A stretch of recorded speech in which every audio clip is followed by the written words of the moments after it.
Olá, estudante, seja muito bem-vindo para uma aula de História. Comigo, o professor Paulo Brito, nosso intérprete Paulo, tornando a nossa aula mais inclusiva. O que nós vamos falar sobre a aula de hoje? Quais os objetivos, né? Compreender o movimento de exploração dos bandeirantes aqui no Brasil e reconhecer esse processo de ampliação das fronteiras portuguesas aqui na América Portuguesa. Te convido, vem junto comigo, vamos para essa aula de História aqui, né?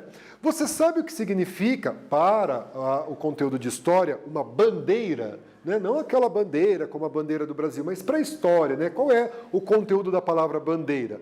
Você sabia que algumas rodovias aqui no Brasil têm o nome desses bandeirantes, dessas pessoas que faziam a bandeira? Como, por exemplo, aqui destacado em vermelho, a rodovia da Raposo Tavares, e Raposo Tavares era um dos bandeirantes. Gente, as bandeiras, elas foram importantes expedições de exploração no século XVII.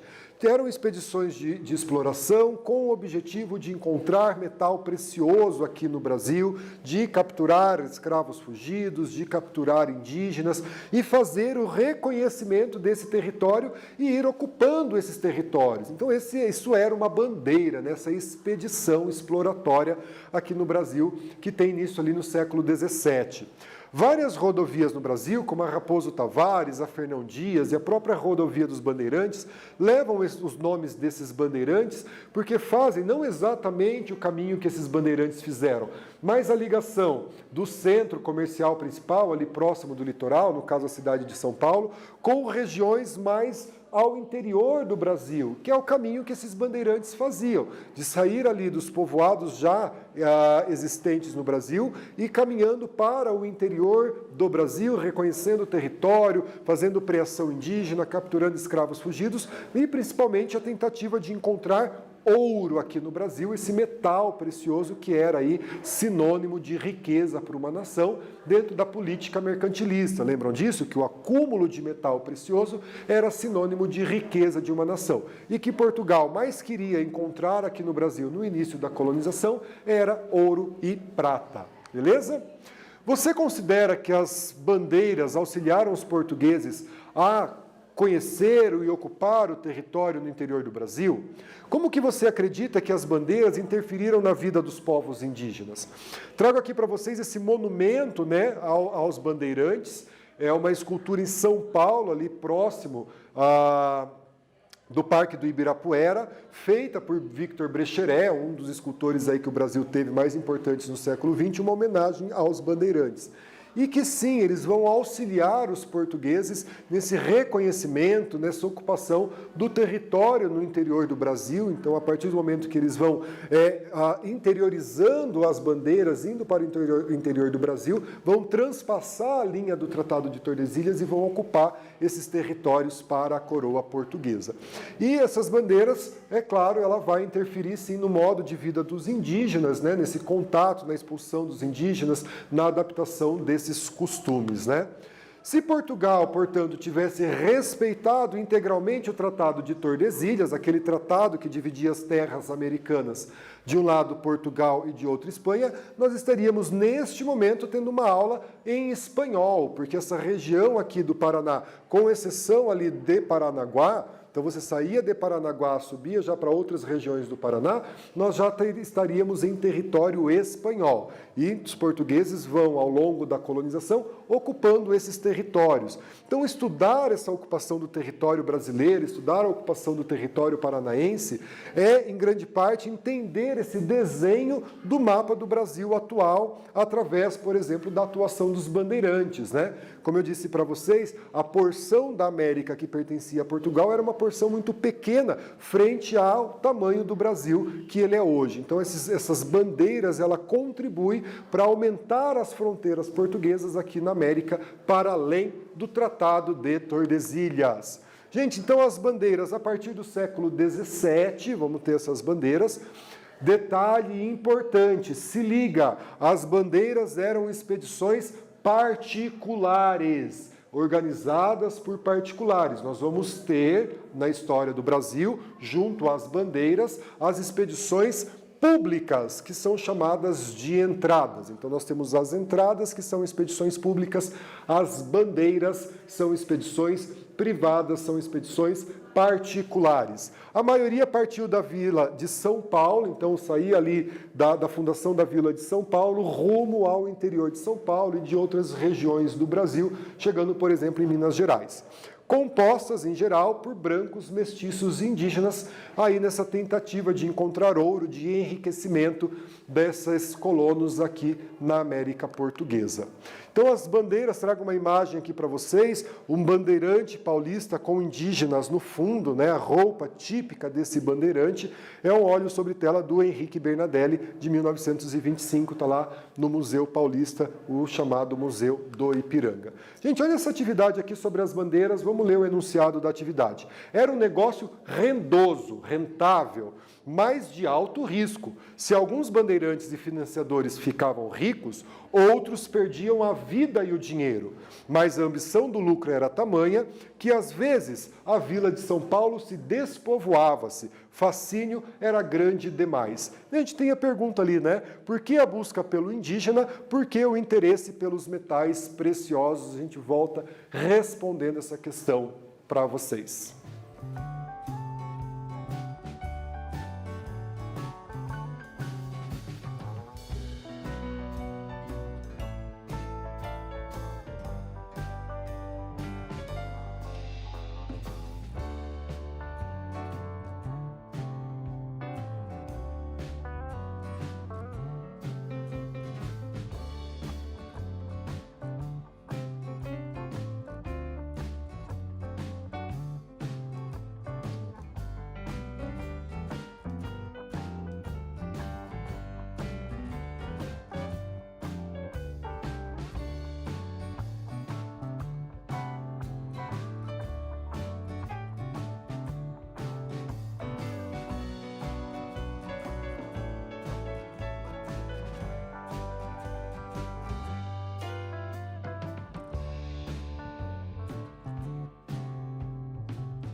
Pessoal, vamos responder aqui essas duas questões, né? Então, por que a busca pelo indígena? Havia um problema da mão de obra, né? Uma falta de mão de obra ali na cidade de São Paulo.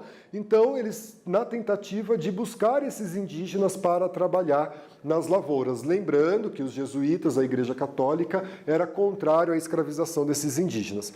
Sem excedente comercial de produção, não havia renda para ter acesso à escravidão africana para comprar esses escravos oriundos da África. Por que o interesse pelo metal precioso? O sonho do Eldorado era antigo ao dos colonos, né? Então, essa ideia de que o acúmulo de metal precioso, o ouro e prata, significava riqueza naquela época, era sinônimo de riqueza de uma nação. Então, os metais poderiam proporcionar um enriquecimento muito rápido e esses metais vão ser encontrados aqui no Brasil no final do século XVII. São Paulo, a capital bandeirante, né? Então, as bandeiras é um movimento típico de São Paulo, né, da onde saíam a grande parte dessas bandeiras. Até o início do século XVII, São Paulo era, portanto, uma vila pobre com produção de subsistência, formada basicamente por mamelucos, dessa miscigenação entre o branco europeu e o indígena, andavam descalços, dormiam em redes, falavam o tupi e assimilaram bastante dessa cultura tupi. Deslocavam-se a pé ou deslocavam-se de canoa. Então, a partir da cidade de São Paulo, essas bandeiras começam a ocupar o interior do Brasil. Aqui eu tenho, né, essa escultura do Antônio Raposo Tavares, um dos mais famosos bandeirantes. Essa escultura também está lá no Museu Paulista, chamado também carinhosamente de Museu do Ipiranga, essa escultura em tamanho real, um pouco maior, do bandeirante Raposo Tavares, né? Essas bandeiras também saiu de São Paulo rumo ao interior do Brasil. Gente, os bandeirantes, como eu disse a vocês, eles eram financiados por particulares. Nós vamos ter as entradas que são aí financiadas pela coroa portuguesa. As bandeiras, por sua vez, financiadas por particulares, que em troca, né, de metade dos indígenas aprisionados ou de lucros com metais preciosos. Então, o cara financiava economicamente a bandeira e exigia, em troca, metade dos indígenas que fossem aprisionados e metade, né, uma parte aí dos lucros dos metais preciosos que foram encontrados.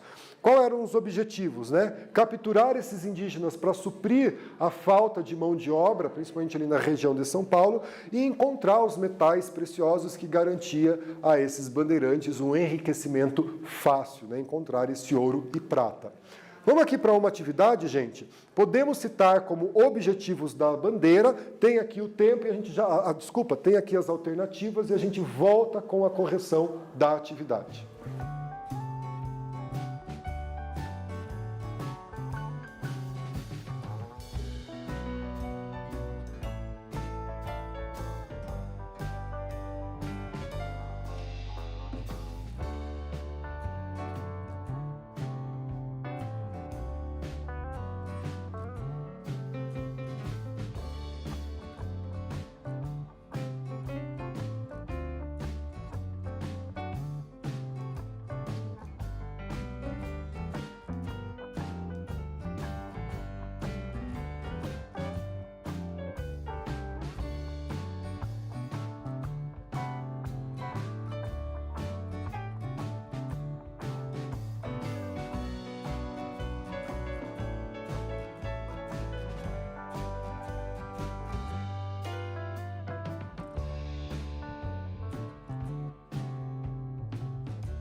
Pessoal, voltamos com a correção da nossa atividade. Então aqui, né, quais os objetivos das bandeiras?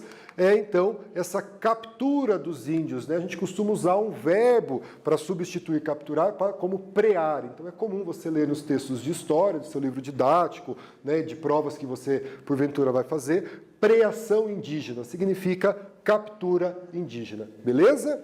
Então aqui, né, as bandeiras, como eu disse a vocês, resolver o problema da mão de obra, dessa carência de mão de obra que existia, né, embora houvesse, né, a escravidão africana sendo introduzida aqui, nem todos os colonos tinham dinheiro para comprar escravos, então eles optaram para ir para prear, capturar os indígenas. Buscar no sertão remédio para os seus males, como dizia na época, né? Como eu não tenho mão de obra, então eu me embrenho no sertão, no interior do Brasil, em busca desses indígenas. A princípio, os indígenas eles eram capturados em regiões próximas ao São Paulo. A partir do momento que esses indígenas iam cada vez mais para dentro das matas, as bandeiras também iam para as regiões mais distantes ainda. 3 tipos de bandeirismo: apresamento, mineração e sertanismo de contrato. Bandeiras de apresamento, em busca do negro da terra, em busca dos indígenas, para trabalhar nas lavouras e no transporte de mercadorias, e também em busca daqueles negros que haviam fugidos, né, das fazendas, fugido dos seus senhores, né, dos seus donos. Então a gente tem essas bandeiras. A venda de escravos indígenas era uma forma de fugir da miséria e busca de alternativas para sobreviver. Então esses bandeirantes aprisionavam esses indígenas, vendiam esses indígenas como escravos e tinham alguma rentabilidade com a venda desses indígenas, os chamados negros da terra. As missões jesuíticas, aqueles aldeamentos jesuítas desses indígenas sob a administração dos jesuítas, eram alvo constante das bandeiras, uma vez que os indígenas estavam ali todos aldeados. Sertanismo de contrato, combate de rebelião indígena, capturas de escravos fugidos e prestação de serviços. Então se contratava um bandeirante, né, esse sertanismo de contrato, para que ele combatesse os indígenas, né, que estavam resistindo a essa ocupação, capturasse esses indígenas, a captura de negros escravos fugitivos e também prestavam serviços aos colonos. E as bandeiras de mineração, essas em busca de metal precioso, em busca de ouro, né? Depois da crise do setor açucareiro, o governo português vai incentivar a busca pelo ouro, pelo Eldorado aqui no Brasil, esse ouro sendo encontrado no final do século XVII e fazendo de Minas Gerais o centro da mineração aurífera do Brasil naquele período. Porém, no início, as primeiras quantidades encontradas de ouro eram quantidades pequenas. A gente costuma dizer que o ouro aqui no Brasil é o ouro de aluvião, aqueles filetes de ouro no leito dos rios. Nós vamos encontrar esse ouro nas cidades de Curitiba e de Paranaguá, o que vai estimular as bandeiras para cá, em busca de jazidas maiores, e a fundação das cidades aqui do Paraná, Curitiba sendo fundada no final do século XVII, território pertencendo à Espanha, mas com a ideia, a possibilidade de encontrar o ouro, Portugal ocupa e vai fundar em 1693, em março de 1693, a vila de Curitiba. Região central do território foi o principal alvo, ali a região das Minas Gerais, Chapada Diamantina, né, onde vão encontrar aí algumas pedras de diamante, e a ocupação da região central do Brasil, quando então a gente tem as notícias das primeiras pedras de ouro encontradas aqui no Brasil. Temos uma atividade para fazer, vamos fazer essa atividade. Escreva, pegue o seu caderno, anote ali no teu caderno, escreva um parágrafo relacionando as bandeiras com a expansão territorial aqui na colônia.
Pessoal, voltamos aqui com a correção da nossa atividade, né? Então, escreva um parágrafo relacionando aí as bandeiras com a expansão territorial.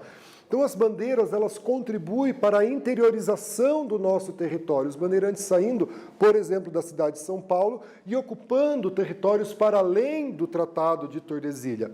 Ao passo que eles vão adentrando para além do Tratado de Tordesilhas, os bandeirantes iam ocupando os territórios em nome da coroa portuguesa.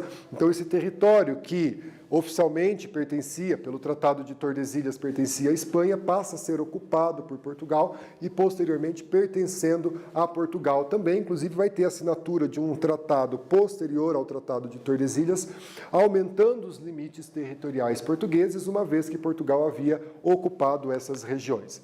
Pessoal, entradas e bandeiras, expedições do século XVII, as entradas eram expedições oficiais da coroa portuguesa, enquanto que as bandeiras eram expedições feitas por particulares com objetivos similares, né, encontrar ouro, reconhecer território, né, a captura de indígenas e de negros fugidos, né? Responsável pela ocupação do território brasileiro para além da linha do Tratado de Tordesilhas. Vamos ocupar o território que pertencia à Espanha.